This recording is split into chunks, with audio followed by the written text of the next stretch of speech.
Hi, my name is Gordon Smith. I'm a city councilman here in the city of Asheville, and I'm also a member of a group blog known as Scrutiny Hooligans. It's been a blog that's been around since summer of 2004, and Asheville Now has asked me to talk a little bit about that blog here today.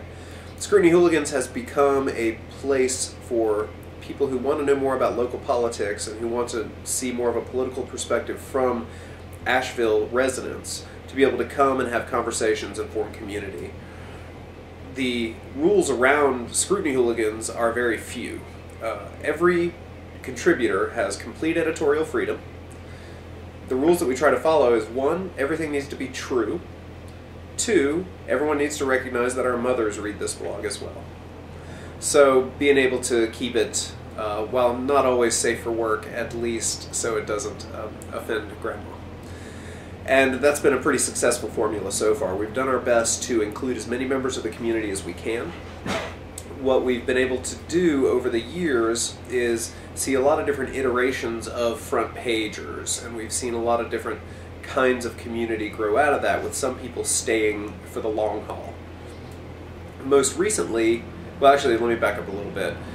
When I started blogging more locally in 2006 about more local issues, I suddenly began forming relationships with people in the local political scene.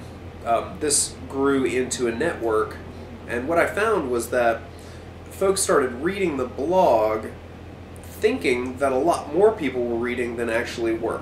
That is, they felt, because of the small presence that I had, that I actually had a much greater influence than what I believe at the time I actually had.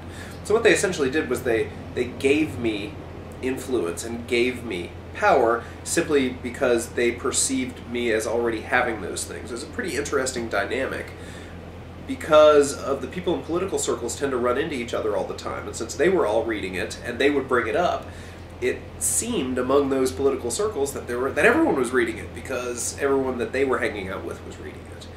And from there it kind of grew in influence, and as I got more and more local, that grew more and more, and started to attract people who weren't necessarily within political circles, but had a lot of political interest, or just had a lot of knowledge about one particular subject matter or another, and had things to offer to the community. So over time, what happened was we got more and more local, and more micro, and we might go, just issues on one particular street for a long period of time. We covered the issue at Pack Square Park about the Parkside development very much in depth, and became a real part of the news story around that, as far as being able to provide relevant, timely, accurate information.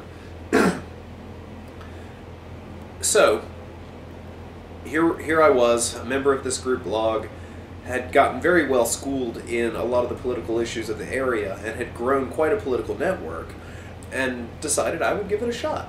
I've been talking the talk for a few years, and I thought I would just go ahead and step up to the plate. And for years I've been saying, hey, you got to get out there and engage your government if you want to see these changes happen, and so I thought I would go ahead and try to embody that. The blog, in that way, was a springboard to my being a city councilman currently. I was able to utilize the blog during the campaign to be able to get my message out there, and to be able to say, here's the things that I'm running on: affordable housing and multimodal transportation. And same-sex domestic partner benefits, which you've heard quite a lot about lately. And just to be able to continue to drive that stuff home while inviting people to ask me questions via the blog, and being able to let people know where I was going to be live and in person so they could come and talk to me there. So it was a real way to reach out to the community, and it was accessible to everybody, not just folks who were plugged into political circles. So that's a little bit about Scrutiny Hooligans and how it played a part in the short-lived political rise of Gordon Smith. Thank you for paying attention, and stay tuned to Asheville Now.